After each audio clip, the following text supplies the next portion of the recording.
Merry Christmas!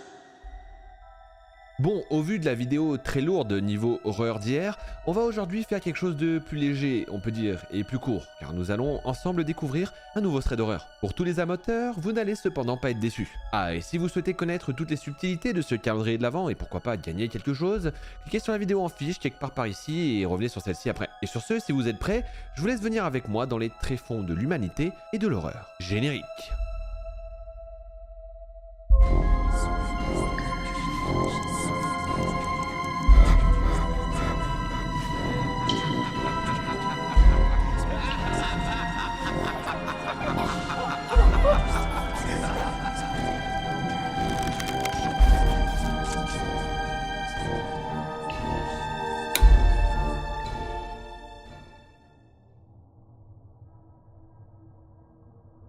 Cette histoire, c'est l'histoire d'Adrien et elle s'est produite au Québec en décembre lors d'une tempête de neige en pleine nuit, vers 17 h environ. Adrien avait environ 9 ans et rentrait de l'école. Habituellement, il était accompagné par sa grande sœur, mais ce jour-là, après une activité parascolaire prolongée, il devait rentrer seul vers 17 h 30. La nuit était tombée et une importante chute de neige était prévue. Pour faire face aux conditions hivernales du Canada, Adrien avait enfilé son pantalon de neige, sa tuque, son cache-cou et d'autres vêtements appropriés. Après environ 10 minutes de marche dans le froid, il avait une visibilité limitée. Il était alors arrivé à l'intersection de sa rue. C'est là qu'un homme d'environ la fin de la quarantaine, vêtu de noir, avait soudainement posé sa main sur son épaule et lui avait demandé de l'aider à déblayer sa voiture dans sa cour arrière. Timidement, Adrien avait répondu qu'il ne pouvait pas, prétendant que ses parents l'attendaient. L'homme avait alors offert de lui donner 10 $ pour son aide et, influencé par la perspective de l'argent, espèce de petit coquin, Adrien avait finalement accepté. L'homme lui avait demandé de passer devant lui par une porte menant à sa cour. Toutefois, une fois de l'autre côté de la porte,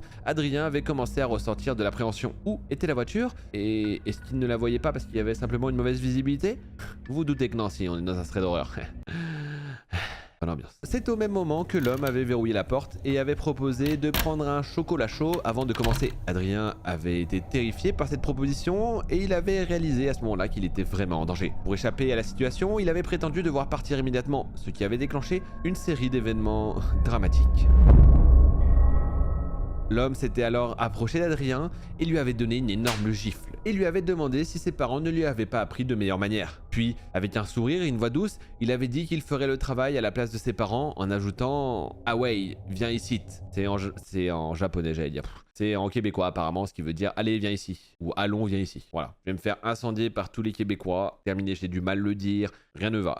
Désolé, je vous aime et j'aimerais beaucoup visiter votre pays un jour. Voilà, prochainement. Il avait alors saisi Adrien par le bras et l'avait ramené vers la porte de sa maison. C'est à ce moment que Adrien avait compris qu'il devait s'enfuir, mais il se demandait comment, car l'homme avait bloqué la porte de la cour. Et en plus, avec ses bottes d'hiver, son manteau et son pantalon de neige, il n'était pas agile ni rapide et il y avait 10 cm de neige non déblayée. Adrien réussit donc à se défaire du bras de l'homme et se mit à courir de la meilleure manière qu'il pouvait. C'est alors que l'homme s'était approché en riant, comme s'il prenait plaisir à voir Adrien paniquer et s'enfuir. Il avait alors une pelle à la main et avait tenté de frapper les jambes de Adrien, probablement pour l'empêcher de s'enfuir. Et heureusement, il avait réussi de justesse à esquiver.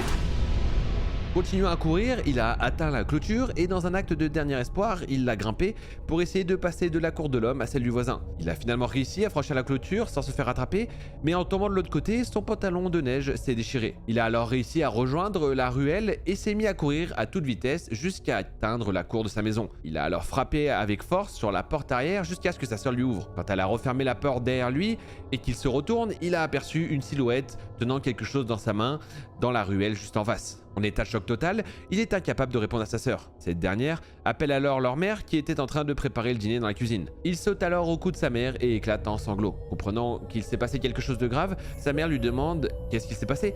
Et dans un état de panique, il murmure « L'homme au bout de la rue ». Sa mère ne perd alors pas de temps et réveille immédiatement son père, qui était en train de faire la sieste comme d'habitude. Le père lui pose la même question, mais il n'arrive qu'à lui fournir quelques bribes d'informations suffisantes pour le mettre en colère. Le père, habillé et tenant un couteau de cuisine, lui demande de le conduire à la maison de l'homme. Cependant, étant trop traumatisé pour parler, il lui dit simplement « la maison au coin de la rue ». Puis, entre ce moment et le moment du départ de son père, il ne sait pas ce qui s'est passé. Et peu de temps après, la police arrive et prend sa déposition. Ensuite, il n'a plus de nouvelles des enquêteurs ni de ses parents, qui ont voulu lui épargner d'autres traumatismes. Le traumatisme, en effet, a été tellement intense qu'il a terminé l'année scolaire en étudiant à domicile, puis sa famille a déménagé, mais pour d'autres raisons. 10 ans plus tard, son père a fini par lui révéler toute la vérité. En réalité, il était arrivé devant la maison de l'homme, où la porte d'entrée était entrouverte, et à l'intérieur de la maison, c'était sombre et chaotique, avec seulement une petite musique sortant d'une radio. Son agresseur avait alors pris la fuite, mais la police l'avait finalement arrêté. Cet homme avait en fait été incarcéré, déjà précédemment, pour agression, séquestration d'enfants et pédopornographie. Puis il avait obtenu une libération conditionnelle pour bonne conduite. Cependant, il était retourné en prison et avait vu sa peine prolongée.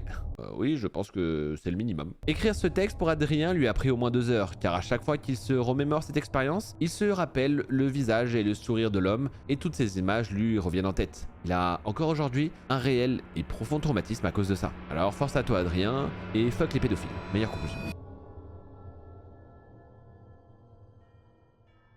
Et oui, c'est déjà la fin de cette vidéo, mais vous avez kiffé, non? Incroyable ce trailer, vous trouvez pas? Et bah oui, il faut bien que je relâche un peu la pression à des moments, surtout que je prépare ça en amont avec un timing serré. De toute façon, si vous avez vu la vidéo d'introduction à ce calendrier de l'Avent, vous savez, mais bon voilà. Aujourd'hui, plus petite vidéo, mais ça fait aussi plaisir. Et ne vous inquiétez pas, demain on se retrouve pour quelque chose de plus long et plus étrange. Et moi, je vous dis à demain. Yes.